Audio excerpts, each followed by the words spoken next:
Good morning to you all. First, a little bit about my background. I'm responsible for Collier's retail business in the region. I've had the fortune of being in the real estate industry for nearly 30 years, the last 20 years in Poland, working both on the development side of the business and as a consultant. The retail industry is in the midst of a revolution. In this ever-increasing digital world, the retail store as we know it is changing. Globalization, evolving technology, big data, e-commerce, and sustainability are just some of the forces driving the change. The bricks and mortar format has begun to look different to the store of 5 years ago. And distribution channels are no longer singular or even multi, they're fusing. Across Central and Eastern Europe, the implications and opportunities for commercial real estate in this new environment are only just starting to be explored. Specifically, with the rise of mobile technology and e-commerce in general, subtle changes to the retail store layouts are happening. A number of retailers have already adapted the physical footprint of their stores in order to capture and drive retail sales growth.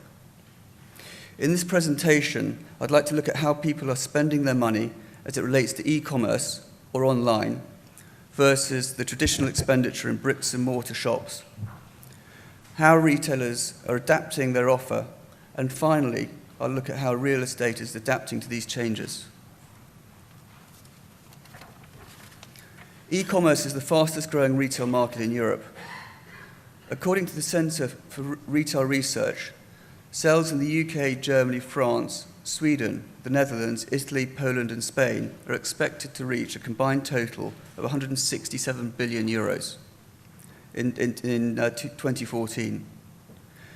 As a comparison, online sales in the US are expected to reach 224 billion euros. The European e-commerce market continues to be dominated by the UK, Germany, and France, which together are responsible for over 80% of European sales in the 8 countries listed above. In 2013, e-commerce in Europe grew by a weighted average of 21.1% to 142 billion euros. In 2014, growth is expected to slacken slightly to 18.1%. By comparison, according to the Bank of Estonia, the Estonian e-commerce market in 2013 was 228 million euros. For 2014, it is estimated to be about 266 million euros, a growth of 16.8%. The US is still leader in e-commerce compared to Europe as a whole. The US has a similar population to the 8 countries listed, and data suggests that 54.5% of the US public are e-commerce shoppers, compared to 45.6% in Europe. The forecast for e-commerce sales in the US for 2014 is 244 billion euros, which is an increase of 14.5%. Of course, it remains to be seen whether Central and Eastern Europe will follow these trends. Regardless, I think this data provides a useful guide. What's perhaps more relevant is the level of e-commerce as a percentage of overall retail sales. The Centre for Retail Research has produced some useful estimates. With the exception of the UK and Germany, e-commerce market shares are low in most European countries. The weighted average in 2014 is expected to be just 7.2%, compared to 6.3% in 2013. According to Statistics Estonia, the Estonian e-commerce market share in 2013 was just 1.7%, and in 2014, it is estimated to be 2.1%. Looking ahead, the consensus is that e-commerce will continue to rise in all markets, albeit at a slower rate in the UK and Germany, with the smaller e-commerce markets, the rate will be greater and expected to grow quickly. I should point out that the figures for Bank of Estonia and the Statistical Office are not consistent. In fact, they vary quite considerably. Part of this is probably because one of them includes sales from mail order, which is generally not included in e-commerce statistics elsewhere. This is all well and good, but what are the factors that affect e-commerce, and are there any pointers that will help one get a better understanding of e-commerce in Estonia? The first is logistics. For e-commerce in Central and Eastern Europe to catch up with Western Europe, logistics is key. Since 2011, e-commerce occupiers of logistics space in Central and Eastern Europe has increased fourfold, from 1.9% in 2011 to 9.1% in 2013. There's evidence that this is just the start of a big structural trend. In our report, Industrial and Logistic Demand, What's Driving Change, we found that retail is now the top consuming sector of industrial and logistics space in the CEE region. Last year, Amazon pre-committed to 3 new centres comprising more than 300,000 square metres in Poland. Recently, Amazon announced that it had secured another site to develop a 95,000 square metre facility in Prague and is considering a third facility upwards of 135,000 square metres nearby. Here is one of Amazon's distribution facilities. Reliable delivery of purchases to consumers is crucial in explaining the e-commerce customer base. .com River has some interesting statistics for the Polish market from earlier this year, which is that 91% of e-commerce deliveries are done by just 3 courier companies, UPS, DPD, and DHL. These courier companies are certainly not the cheapest in the market, which seems to suggest that e-commerce retailers place a premium on reliability and the level of service. With 86% of customers satisfied and nearly 10% hard to say, it seems like the majority of e-commerce retailers understand the importance of logistics. E-commerce really needs to be profitable to be sustainable, and much is often made of Amazon's fortunes. Amazon went online in 1995, posting its first profit in Q4 2001. They had to wait until 2003 to post their first yearly profit. Of course, that seems a long time ago now, and with the logistical facilities that they are establishing in the region, it's reasonable to believe that they will considerably grow their market share. In Poland, .com River's research shows that the average gross margin for Polish e-commerce retailers is 21.7%, and that 66% of these retailers are profitable. I'm not quite sure how to interpret the hard-to-say category. Smartphones and tablets are making their presence felt in e-commerce.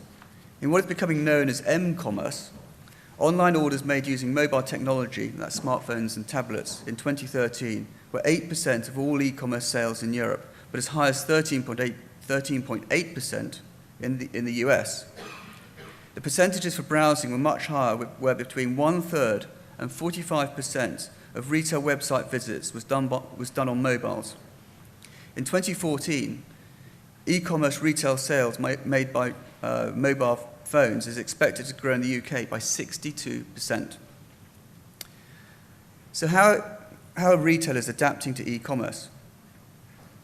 New technology is changing the way we shop and the format that we shop in. It's no longer good enough for retailers to separate their bricks and mortar and e-commerce business. Both forms of retail need to complement each other. For example, the acronym ROPO, or Research Online and Purchase Offline, stands for a trend in buying behavior. This is where customers research a product to qualify their decision before they actually decide to buy the product in a store. The result is offline revenue, which is influenced by e-commerce marketing. ROPO is often equated with click and collect, which is the process of online reservation and the pickup of a product at a store. Both are segments of multi-channel retailing that has blurred the boundaries of e-commerce and bricks and mortar sales. To highlight this, according to a Google report, about 30% of all offline buyers research online before purchasing a product in a store. It is therefore not surprising to see that in the Retail Growth Strategy Survey 2014, commissioned by the law firm TLT in the UK, nearly 41% of retailers said that they are planning to invest more this year than they did in 2013, with more than 90% of retailers identifying websites and mobile sites as key areas for investment. A recent study by the consulting firm Boston Retail Partners found that 93% of respondents are working towards unifying their operations so that customers have a consistent experience whether they shop by way of bricks and mortar or e-commerce. The report says, online is no longer a strategy to expand the sales channel. It's now part of a broad, cohesive experience where mobile, online, and in-store all support and reinforce the brand promise through seamless and flawless execution. So what changes are we seeing in the traditional bricks and mortar shops? In reviewing retailers across the region, we found that sophisticated technology is now being used to improve customer experiences and operating efficiencies. Here are some examples. Radio frequency identification, or RFID, is the wireless use of electromagnetic fields to transfer data so as to automatically identify and track tags attached to objects. Unlike a barcode, the tag does not necessarily need to be within sight of the reader, so it can be hidden in a box or clothing. RFID tags can also be read hundreds at a time, whereas barcodes can only be read one at a time. The technology is widely used, and those of you who run will recognize this timing chip and mat. The tag on the left is the type currently used by Walmart. In retail, RFID provides a way to identify and monitor stock without manual data entry. Garments, for example, can be tracked all the way from the factory through shipping, the store, and to the customer. It can also be extended to provide self-service checkout processes for customers. An example of this in the region is Inditex, who has partially rolled out RFID technology to its Eastern European Zara stores and is expected to progressively roll this out to their other brands by 2016. In this case, RFID is being used to code garments to improve distribution, track the location of garments in store, and provide an immediate alert if stock replenishment is required, thereby enhancing the customer service. RFID was initially used to track stock inventory and improve supply chain efficiencies. However, there are many more uses, and by tapping into big data, it can provide and also measure customer visits and shopping behavior. The technology is not without its problems, such as concerns of data flooding, security, and privacy. A large amount of data may be generated that is not useful, for example. A customer or member of staff moving a product from one shelf to another. There are security and privacy concerns around the fact that RFID tags, which are often hidden, still work even after the products have been purchased and taken home. So theoretically, they can be used for surveillance and other purposes unrelated to their intended functions. Another technology is augmented reality, or AR. In simple terms, it's a concept in which one's current perception or view of reality is modified by a computer or augmented so artificial information or images can be overlaid on the real world. Common applications that you may have seen will be while watching sport. Sports such as Formula 1, rugby, football use it quite frequently now. In retailing, the concept is still in its infancy, but many are implementing AR to their physical stores to enhance the shopping experience. Lacoste has rolled out a 3D technology which combines product scanning and AR technology, allowing consumers to see shoes on their feet, request some more information, share the image on social media, and buy them through the store's app.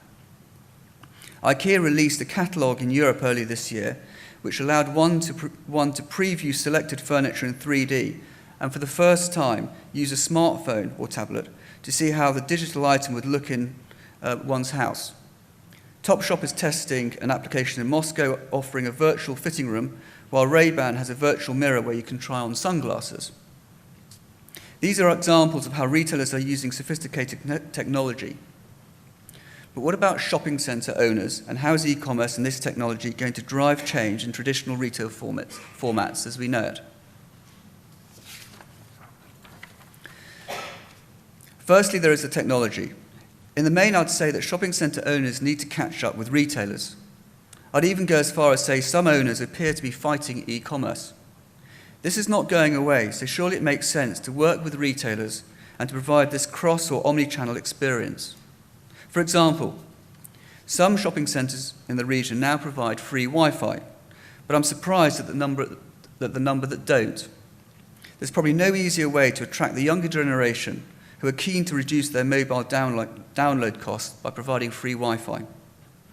Shopping centre owners can and should be using this to gather data to monitor customer habits and visitor flows around a centre. This technology can also be used to target customers with specific direct marketing messages whilst in specific locations or in specific shops. A few shopping centres still struggle with mobile phone signals. It seems odd that with all that has been said, that one can lose a mobile phone signal in a darker corner of a shopping centre. The receipt of e-commerce merchandise can be problematic for many people, particularly for working couples. Solutions are emerging, but these do not involve shopping centres, except where goods are picked up from a retailer themselves. Instead, click and collect stations and click and collect partnerships have been evolving rapidly across Europe. For example, eBay has a partnership with Argos in the UK, so that goods sold via eBay can be collected directly from an Argos store.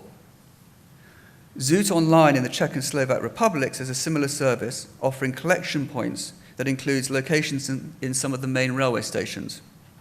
A similar concept is available with the Polish-based company InPost. InPost has already set up storage lockers in more than 20 countries, including Estonia, Latvia, Lithuania, Ukraine, Poland, Russia, Slovakia, and the Czech Republic. E-retailers can send their parcels via these lockers, and customers can collect their e-shopping whenever they want, usually within a period of about 3 days. I believe it's only a matter of time before shopping centre owners accept consumers picking up merchandise from their centre that is not bought there. The thinking must be that once a consumer is in the centre, there is a chance other purchases will be made. The most obvious change to formats resulting from e-commerce and new in-store technology would seem to be the creation of a smaller footprint. Our observations to date show that this is not the case, with the exception being electrical retailers, who in many instances have reduced their traditional store size. I would even go as far to say that a number of retailers have actually increased their footprint in recent years. To complement e-commerce, the physical shop is becoming more of a showroom where brands need to create an even better experience, knowing that their consumers may very well make their purchase online later. With this enhanced experience, however, needs to come a better level of service by staff, which now need to include real knowledge of the products on offer. After all, the bricks and mortar store is now competing with the knowledge of a computer and the internet. The internet and e-commerce stores offer peer reviews. Customers who bought this also looked at that or bought that, and so on.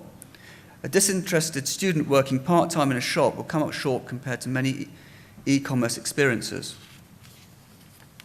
Shopping centre owners are also making changes. Technology kiosks provide an additional service point for customers. These are typically self-service, offering tablets or touchscreen computers to check new products, promotions, inventory or AR technology such as a virtual mirror. These can either be independent of a traditional shop or in a store. The concept of adding or increasing the size of entertainment and leisure service to draw the consumer in for a complete shopping experience is gaining ground. Whilst it's been common to see a cinema or a health and fitness club in a shopping centre, today it's not unusual to see bowling, water park, much larger children's play areas, or climbing walls as part of a centre. In the future, I believe we're likely to see more entertainment uses that will be seen as anchors and not just a supplement to a retail offer. Pop-up retail is a trend used across a range of markets for some time. The concept involves the short-term leasing of space, often underutilised, in order to raise brand awareness and increase footfall. Some shopping centre owners are now going as far as having a pop-up store programme so as to be constantly enticing consumers to their centre, curious to know what the latest offer will be. The pictures on the right show the recent VIP event in Warsaw of H&M's Alexander Wang's collection. For many, perhaps the ultimate pop-up shop in a former disused factory. Great party, by the way.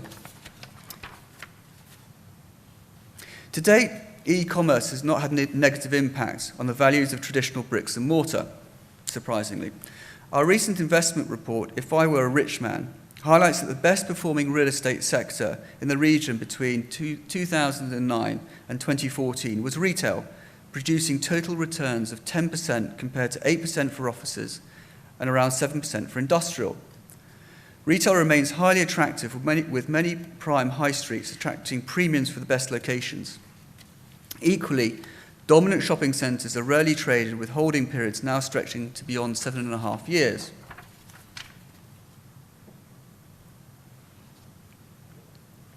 If I were to make predictions for retail real estate, my feeling is that overall, the winners will be dominant retail shopping centres in both in-town and out-of-town and prime high streets. I see the trend of local convenience centres continuing as consumers distinguish between chore shopping for day-to-day groceries and everyday items and the leisure comparison shopping that one typically does in the evenings and at weekends. Not so long ago in the region, a visit to the grocery store was exciting. Now and going forward, I see the middle classes consuming buying basics at discount grocery stores on the way home near where they live, and then organic or free range or market produce at the weekends when they do their comparison shopping. I show the ADGA Fit rendering at the bottom right-hand corner, as it's a project we're working on in Warsaw. Our client has bought an office park built in the 90s, and along with the refurbishment is converting the use of the ground floor into a centre of excellence for specialist endurance sports, such as triathlon, cycling and skiing. Other uses include a fitness club, medical facilities, technical support for the sports, and other specialist showrooms like one for Garmin. It's a stretch to say this is a trend, but what's interesting for me is that such a concentration of excellence and speciality is a little like the early days of retailing, say similar to London's Savile Row for suits or Jermyn Street for shirts. With consumer behaviour becoming more discerning, the need for innovative solutions to maintain the competitiveness of both retailers and shopping centres will become paramount. Engaging in digital and big data is a foundation for successfully expanding and even crossing retail channels. Technologies are creating new ways to track consumer behaviour and strategically target marketing campaigns. The big question is to what extent these technological and operating model changes will impact on the physical layout of stores and the pricing of retail space in the long term. Retail is getting a lot more interesting. Thank you.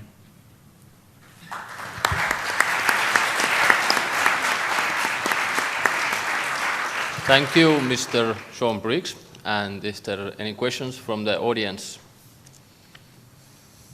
You said that there's lots of benefits in e-commerce, but do you see what are the threats in e-commerce expanding? Well, the threat is clearly if the majority of if a retailer is generating a significant proportion of sales through e-commerce, then some may feel that there's not the need for traditional bricks and mortar. So I think there's a general feeling that there might be downward pressure on rental levels, but the evidence is that's not the case at the moment. And as I say, indeed, some retailers are actually increasing the size of shops to provide that experience. Okay. Has there been any studies? What is the impact of e-commerce to online frauds? Well, interesting. In much of the region, e-commerce was quite slow to take off because I think regionally people were very concerned about putting credit card data on the internet. But what's happened is that there's I didn't talk about this, but there's a variety of ways of paying. So quite a significant percentage of purchases is done by cash on delivery and bank transfer. So you'll make your purchase online, and then the next stage is to transfer cash electronically, which people seem more comfortable with. So I don't see a massive amount of fraud. But having said that, if you look at the Polish data on deliveries, that you have these three companies dominating the deliveries. I mean, that might be partly to combat fraud. I suspect the level of theft from DHL and UPS and so on is much, much lower. But I haven't heard there's massive fraud yet. I have a question about the size of the shopping centers. That lately we see that the shopping centers get bigger and bigger. Is there a kind of a limit where the efficiency goes down in a way that it gets so inconvenient that it makes no sense? Good question, but very difficult to answer. I think that there's got to be a size by which one's experience is diminished because there really is too much to offer. But I think it really depends on the market that you're in. I mean, if you have a city where there's in a city centre where the competition is quite weak, shopping centres can get very large. So I don't think there is a limit.